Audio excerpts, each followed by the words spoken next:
Bonjour à tous, bienvenue sur Bangui-Wood.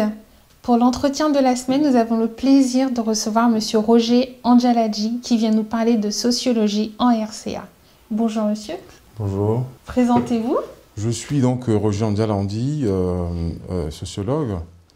Je travaille actuellement chez un prestataire de transport en fait.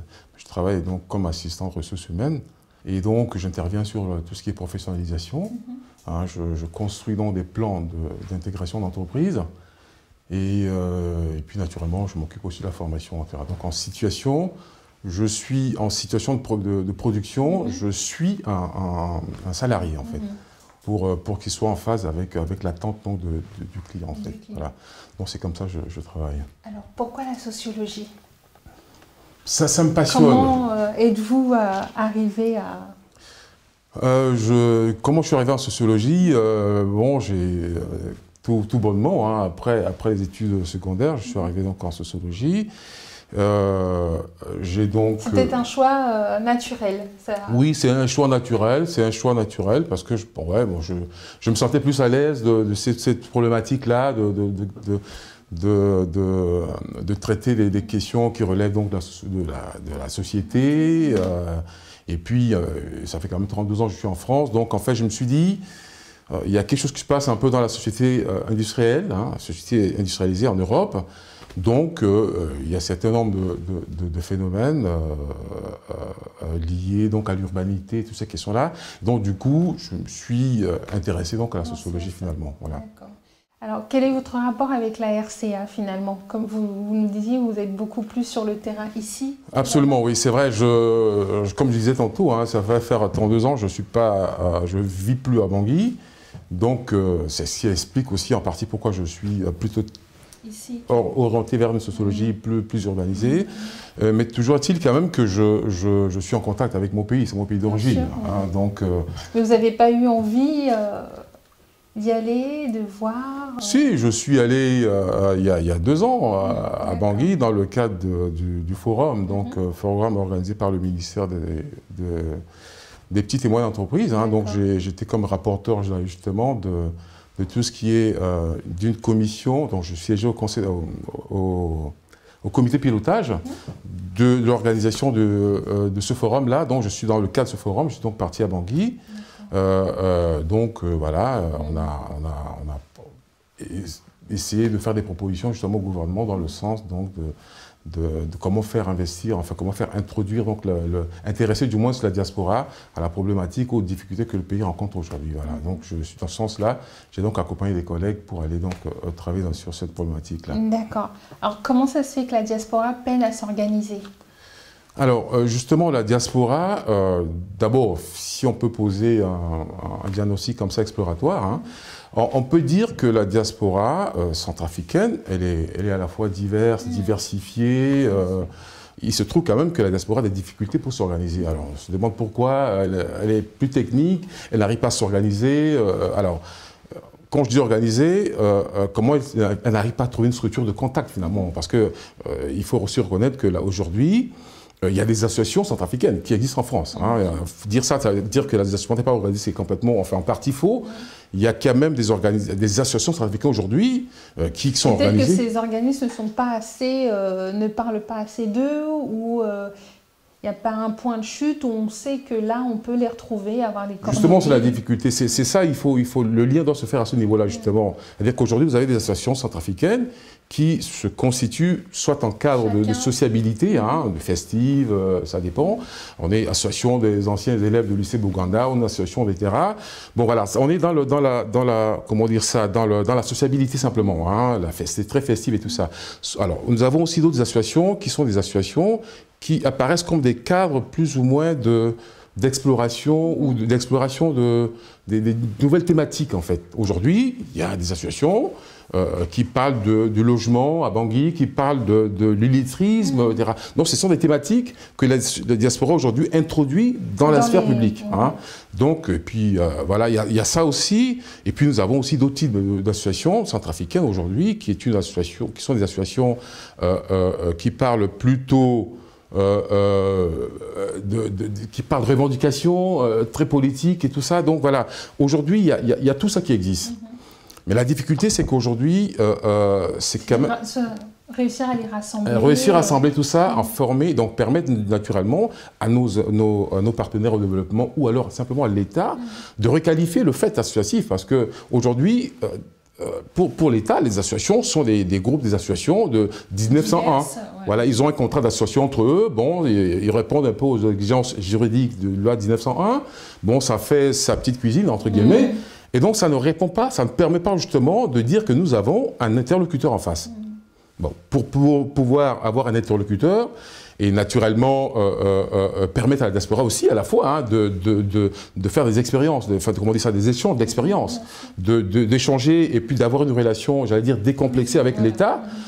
Ce problème-là pose encore un certain nombre de problèmes. Aujourd'hui, plusieurs tentatives hein, de fédérer, entre guillemets, ont été élaborées, mises en place, mais qui justement partent toujours des bonnes intentions, naturellement, mais qui échouent simplement parce qu'on crée des rapports de force. C'est-à-dire c'est un groupe de gens qui disent, voilà, moi, je pense être légitime pour organiser la communauté centrafricaine. Et donc, au fur et à mesure, les choses échouent de cette manière-là.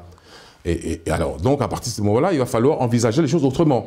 Donc, ça pose un problème technique. À la fois, la diaspora est technique, mais elle n'est pas ingénieuse. Elle n'est pas capable aujourd'hui de dire, voilà, techniquement, moi, je pense qu'il me faut une méthode pour dire, voilà, pour pouvoir mettre en place une organisation fédératrice ou une organisation qui peut être une structure de contact avec le gouvernement de manière décomplexée, comme je disais tout à l'heure. Et puis, naturellement, enclencher une vraie problématique et donc faire le lien, effectivement, parce qu'aujourd'hui, nous avons certains autres problèmes où nous avons suffisamment de difficultés, à part le fait qui a été signalé à Lyon, qui a réussi à mener des produits pharmaceutiques à Bangui. Aujourd'hui, il y a beaucoup de Centrafricains qui tentent de s'organiser pour intervenir justement sur le drame que nous connaissons, vu le caractère spectaculaire de ce qui se passe à Bangui. Mais on n'arrive toujours pas parce que simplement, soit parce qu'on n'a pas les outils techniques pour approprier, donc il n'y a pas eu des phases de concertation, il n'y a pas eu des phases d'études où on est d'accord sur l'opportunité de et compagnie. Voilà, ces questions ne sont pas posées. On n'a pas évalué, faire la réalisation, hein, les éléments de réalisation, et puis difficilement, il est très difficile de passer à une phase qui est beaucoup plus opérationnelle finalement, parce que simplement on n'arrive pas à envoyer les trucs à Bangui. Donc voilà, tout ça là fait qu'aujourd'hui la diaspora traîne, et puis voilà, enfin, je pense. Enfin, alors, la sociologie en République centrafricaine aujourd'hui, quelle solution justement on peut apporter à ça? Je crois que le République aujourd'hui, si on se limite, comme je disais tout à l'heure, qu'à dire que nous sommes un peuple de paix, et on valorise cette image, la mythique de Centrafricain de la paix. Voilà. Donc on ne s'en sort pas parce que finalement, si on regarde dans nos sociétés préhistoriques, donc avant la colonisation, il n'y a pas que la figure de l'arbre à palabre finalement. Il y a aussi le fait qu'on a eu, dans notre organisation politique, on a eu aussi des guerriers. On a eu des gens qui, à un moment donné, ont tenté de se défendre. Mais quelque part, il faut se dire que non, on a eu dans notre organisation politique une organisation guerrière, pas pour forcément faire la guerre. Ça aurait pu nous sauver aussi, justement, dans ce qui nous est arrivé récemment. Si on avait pensé, les hommes politiques par exemple, auraient pensé que s'ils avaient eux-mêmes surstructuré, donc socialisé en termes à la fois, dans cette dualité, à la fois une culture de paix et une culture aussi guerrière, on aurait pu par exemple dire, voilà, très tôt, à la veille de la prise de coup de force qui est arrivée à Bangui, les hommes politiques auraient pu tout de suite circoncire le problème. Pour dire, voilà, nous on pense qu'il va falloir tel fait, etc., arrêter les chefs de guerre ou convoquer naturellement les 17 chefs de guerre aujourd'hui qui cuisent chez nous pour dire, voilà, nous pensons que vous avez le coup de force est réussi, bon très bien, mais il n'est pas question aujourd'hui de rentrer dans une violence spectaculaire aujourd'hui. Donc on n'avait pas, il y a ce problème-là qui a fait qu'aujourd'hui, nous en sommes là, en partie en tout cas. Voilà. Alors, vu la crise actuelle en RCA, quelle est votre analyse de ça? Quel est votre point de vue? Moi, je crois que la situation est un peu grave quand même. Hein. La situation est très grave. Je crois que depuis la période coloniale, c'est la première fois que nous en sommes arrivés à un niveau de criminalité, de violence. Hein. Je pense là justement à un moment où, pendant la colonisation, les gens étaient fusillés devant les gens, en public. Hein. Et ça a dû marquer le peuple centrafricain. Aujourd'hui, nous sommes arrivés à c'est ce retour-là, en fait. C'est ça qui fait très peur. Aujourd'hui, c'est quand même grave. Et je crains que, moi, ma peur, c'est plutôt que les opposants politiques qui n'arrivent pas aujourd'hui à trouver une solution, hein, à trouver une solution à ce qui se passe au pays et que tout le monde est terrifié, tout le monde, plus personne ne parle. C'est ça ma peur et je regrette que le Centrafricain soit arrivé là finalement. Donc le Centrafricain est tellement formaté qu'aujourd'hui on ne peut plus... Il est tellement formaté, il a été pendant très longtemps materné. Il y a eu un discours de séduction, hein, le discours de l'unité nationale, de la construction nationale, d'un seul peuple et compagnie. Tous ces discours-là ont pratiquement séduit, c'est vrai. Politiquement, ça a des effets, ça peut séduire. Mais à la fois, ça affaiblit. Ça affaiblit un peuple, en fait, finalement. Alors, comment la communauté diaspora peut justement aider au niveau de cette... ce problème de crise? Oui, je pense qu'elle doit s'organiser, je pense. Hein. Elle doit absolument s'organiser. Elle doit prendre en compte ce problème-là. Je crois que la diaspora doit aussi décomplexer, honnêtement décomplexer la relation avec le pouvoir aujourd'hui, avec les autorités, pour dire qu'il va falloir une requalification, en fait. Il faut requalifier l'importance de la diaspora aujourd'hui.